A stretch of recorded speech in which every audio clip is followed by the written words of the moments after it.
पर caste discrimination अब history है, अब नहीं होता है। ना लड़कियों के साथ मोलेस्टेशन होता है, ना गरीबों के साथ एक्सप्लॉइटेशन होता है, ना ब्लैक्स के साथ अमेरिका में रेसिज्म होता है। क्यों? क्योंकि मेरे साथ नहीं हुआ तो मुझे नहीं पता है, तो मैं बस ऐसे ही बोल दूंगा कि नहीं होता है। You have to be in their shoes to realise कि होता है या फिर नहीं होता है। We have enough evidence and data जिससे पता लगता है कि बहुत ज्यादा प्रेवलेंट है। अगर रिजर्वेशन देना ही है तो गरीबों को दो, इनकम के बेसिस पे दो, कास्ट के बेसिस पे क्यों देना है? रिजर्वेशन कोई एंटी पॉवर्टी स्कीम नहीं, रिजर्वेशन एक एंटी डिस्क्रिमिनेशन पॉलिसी है। यानी कि जिन लोगों को इतने टाइम से सिस्टम से दूर रखा गया है, अगर वो सिस्टम में आते हैं तो उनका सही से इंक्लूजन हो पाए बिना किसी डिस्क्रिमिनेशन के। बट रिजर्वेशन मेरिट मारता है, तो मेरिट मार रहे हो शायद।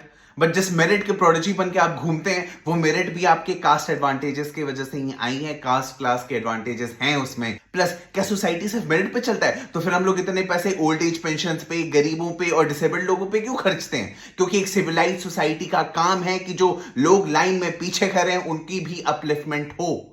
डॉक्टर अंबेडकर ने खुद कहा था कि एक पॉइंट ऑफ टाइम के बाद रिजर्वेशन खत्म हो जाना चाहिए। हाँ बिल्कुल, डॉक्टर अंबेडकर रिजर्वेशन को एक मेडिसिन की तरह देखते थे for a disease called caste system. जिस दिन अनाइलेशन ऑफ कास्ट हो जाएगा उस दिन ऑटोमेटिकली इस मेडिसिन की जरूरत नहीं होगी। हम कास्ट डिस्क्रिमिनेशन क्यों ना करें? ये रिजर्वेशन के फायदे उठाए और हम कास्ट डिस्क्रिमिनेशन ना करें। भाई कुछ लो आई क्यों प्रॉब्लम है क्या? पूरा रिजर्वेशन है ही इसलिए क्योंकि कास्ट डिस्क्रिमिनेशन होता था। अब तुम बोलते हो हम कास्ट डिस्क्रिमिनेशन को और बढ़ा देंगे तो रिजर्वेशन भी और बढ़ जाएगा।